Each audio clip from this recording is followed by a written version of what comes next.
darken the Earth's surface for years. This would have starved the planet, which needs sunlight, and starved the animal, which need planet. The wonder is not that the dinosaurs died, but our mammal ancestors survived. Perhaps a tiny population survived hibernating on the ground, right of our lives. I want to end this chapter is talking about the importance of the sun for life. We don't know whether there is life anywhere else in the universe. I will discuss that question in a later chapter, but we do know that if there is life out there, it's almost certainly near the star. We can also say that if it's anything like our kind of life, at least it will probably be on the planet about the same apparent distance from its star as we are from our sun. By apparent distance, I mean distance perceived by the life form itself. The absolute distance could be very much greater, as you saw in the example of the Sun giant star R136A1, but if the apparent distance were the same, the Sun would look around the same size to them as our does to us, which would mean that the amount of heat and the light received from it would be about the same. Why does life have to be close to a star? Because all life needs energy, and the obvious source of energy is starlight. On Earth, planets get sunlight and make energy available to all other living creatures. Planets could be said to be feed up sunlight. They need other things too, such as carbon dioxide from the air and the water and the mineral from the ground, but to get their energy from sunlight, then they'll use it to make sugars, which are the kind of fuel that drives everything else that they need to do. You can't make sugar without energy, and once you have sugar, you can then burn it to get the energy back out again. Though you never get all of the energy back, there is some lost in the process, and when you stay burned, then doesn't mean it goes up in smoke. Literally, burning is only one way to release the energy in a fuel. There are more controlled ways to let the energy trickle out slowly and usefully. You can think of a green leaf as a low spread out factory whose entire flat roof is one of the solar panel trapping sunlight and using it to drive the wheels of the assembly lines under the roof. That's why leaves are thin and flat, to give them a large surface area for sunlight to fall on.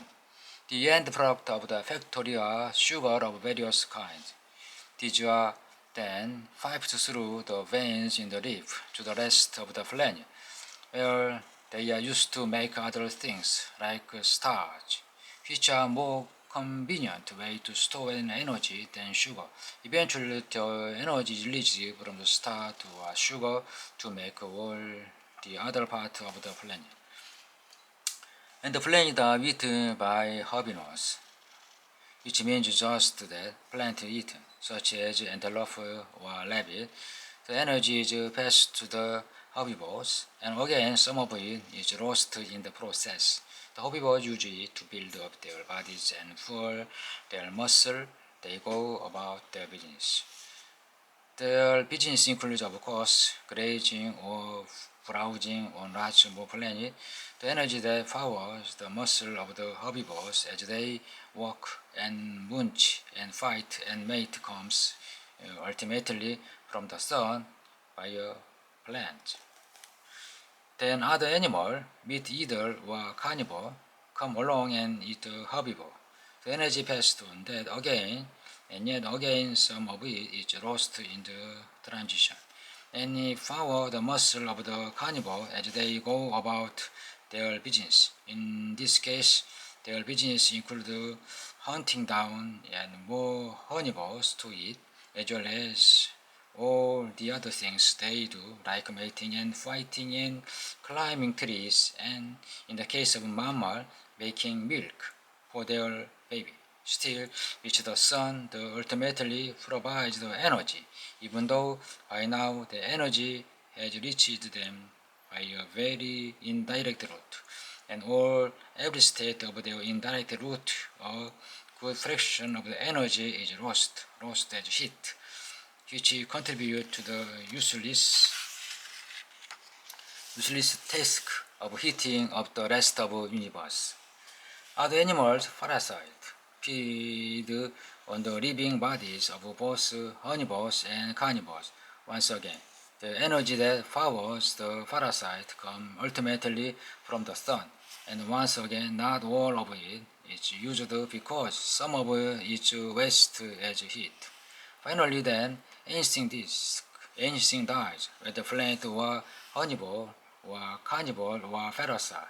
It may be eaten by scavengers like wearing beetles, or it may be decay eaten by bacteria or fungi, which are just a different kind of scavenger. Yet again, the energy from the sun is handed on, and yet again some of it leaks away as heat. That's why compost heat up are hot. All the heat in the compost heap comes ultimately from the sun, trapped by a leafy solar panel the year before. There are fascinating Australian birds called megapodi that use the heat of the compost heap to incubate their eggs. Unlike other birds which sit on their eggs and warm them with their body heat, megapodids build a big compost heap in which they lay their eggs. They regulate the temperature of the heap by piling more compost on the top to make it hotter, or remove compost to make it cooler. But all birds ultimately use solar energy to incubate their eggs, whether through their body heat or through a compost heap. Sometimes plants are not eaten but sink into peat bogs. Over centuries, they become compressed into layer the peat by new layer added above them. People in Western Ireland on the Scottish Isle dig up the peat and cut it into brick-sized chunks, which they burn as fuel to keep their house warm in winter.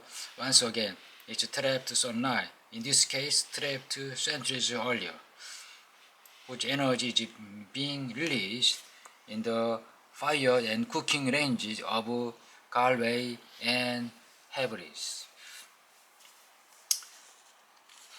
Under the right conditions and over a million of years, peat can become compacted and transformed so that eventually became coal.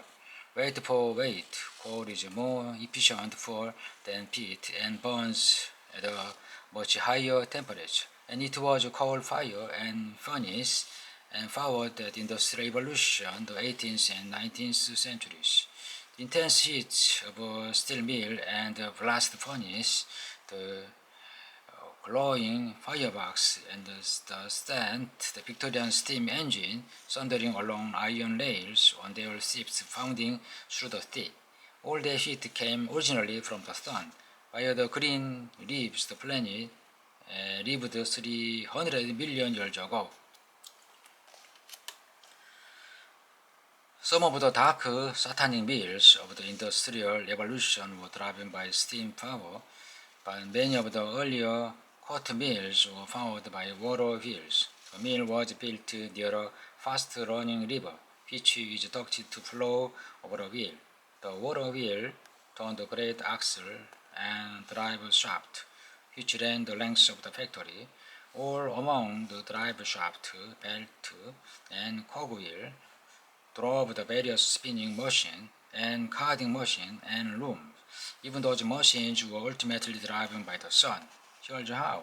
The water wheels were driven by water, being pulled downhill by gravity. But that works only because there is a continuous supply of water up the high ground, from where it can run downhill.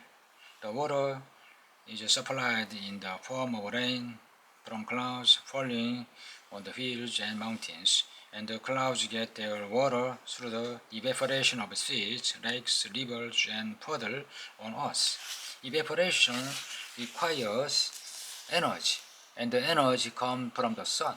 So, ultimately, the energy that drove the water wheels that turns the belt and cogwheels of the spinning machines and loom all came from the sun. Later, cotton mills were driven by the coal-fired steam engine, again using energy ultimately from the sun. But before they switched to steam entirely, the factories went through the intermediate stage. They kept great water wheels to drive the looms and the shuttle, but used a steam engine to pump water up into a tank, from which is flowed down over the water wheel, only to be pumped back up again. So, whether the water is raised by the sun into clouds or whether it's raised by a coal-fired steam engine into a tank, the energy still comes from the sun in the first place.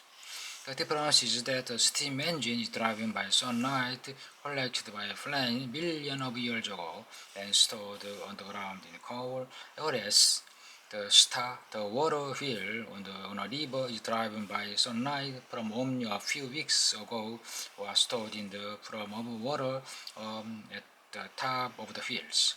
The kind of stored sunlight is called potential energy because the water has the potential, the power within it, to do work as it flows downhill.